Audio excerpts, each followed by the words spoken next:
her a round of applause for always Kanyisa. A round of applause for her.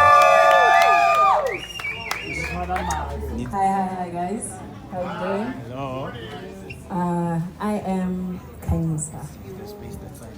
And I've been wondering, right? I've been wondering about how it must hurt to wear the shoes that aren't yours, to walk in them, to feel the load of souls, then have to carry your own when you realize that you have the one size fits only you, and no one else can quite fit in your shoes. It's not an imagined struggle. It's one you may not be fully familiar with. Foreign, like to me, yours is. But it's always been you. All your life, they've just convinced you otherwise. You are a good nation. But look at us now, people doing what we think we know is right, every single one. And I can see you're trying to do right, but you need to understand, you need to remember, you are in the world, but you are not of this world. You may be naturally born bad, but you are a good nation.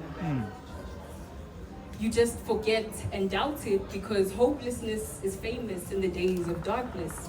Come out of it.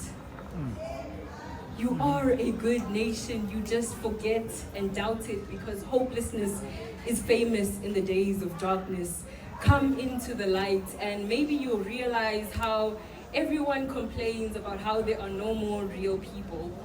But consider how you're tired even when you're isolating because maybe you are a part of the training system.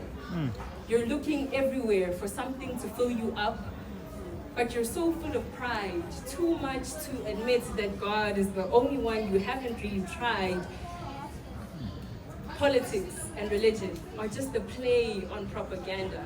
But faith in and fear of the Lord is the only true answer. See, you're quick to call out, but you're ignorant of the log in your own eye. I do not mean you're no good. You just rate yourself less than you should. And it shows in how you treat yourself and people. You blame or correct others for what they do, but you neglect the power and authority in you. I do not mean you are no good. You've just become comfortable judging. You have forgotten about your responsibility. You think acknowledging what's wrong is all to it, but you're ignorant of the fact that wrong is your call to turn right.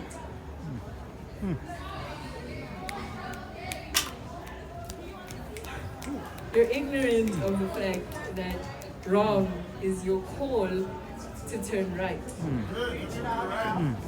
Right? You're ignorant of the fact that wrong is your call to turn right. You're supposed to say something, but in prayer. See, the order is things happen, you give it all to God, and you wait for Him to show you how it's handled. But I get it. When you're faced with darkness, you're consumed by fear. But soon you learn that the Lord is with you. He is near. He is your guide. He is your hero. So when you open your eyes, it may take a while to feel all right. And because darkness is so deep and heavy, you may think light is weightless, more something you see than feel. And as much as you've surpassed darkness, you cannot take the weight of brightness for granted. Light is heavy too. Just like in darkness, you cannot see anything in view. Dark and light are states you find yourself feeling God, and it's both heavy and overwhelming. Dark and light are states. No, dark and light is not a matter of good or bad or wrong and right. It's about being in or missing love, absence versus abundance.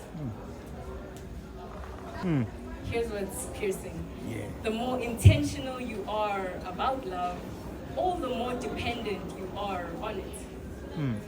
You get what you give what you get. So if you want love, you have to give all your heart. And you can only give it to God because He gave all of His first with Jesus. You cannot give your life for the people because you and they are just flesh. And the flesh is wicked. But God is the source of your spirit. So if you want to be whole, you have to give your all to Him. Here's what's piercing. The more intentional you are about love, the more considerate you become. But it's pain in knowing every choice is a matter of life and death. So if you depend on people, you're already doomed, yet it is a love and hurt worth feeling.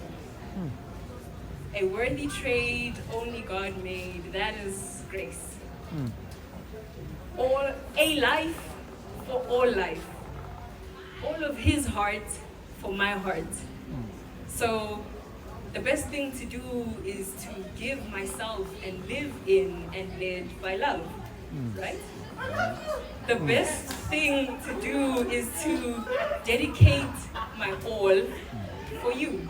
To dedicate my all to love. To dedicate my all for life. That is the hope that I have for us. The hope that we may be in love for life. And that is with all my heart. See, I've realized. And I think it's good for the mind. I think of it as clarification, earned through constant communication with God. And I have realized, so allow me to clarify. All we really know is what we work to achieve is something we will never see. Because in this thing called life, we work to leave what others will use as a reason to believe, and even though we don't know our end, the unknown is something we continue to live in here and now. Here is what we have in the present. Time at this point stands still, moment to moment. Because here is a time, but it is also a destination. Here is a time, but it is also the destiny for our nation. Here we stand as a mark for those who have come before us. Here we stand and mark the start for those yet to come. Look at our nation. What have we done? Now is possibility open and welcoming. It is a mark too, but poses a question that keeps us going. And now?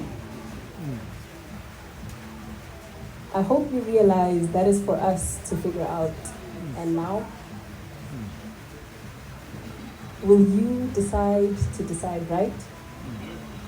I hope you realize that here and now we are.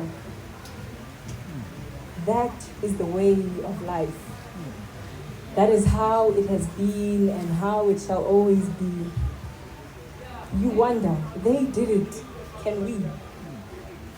So to answer your question, in God, with love, always. Absolutely. That's just what I wanted to share with you guys. That's what was in my heart. But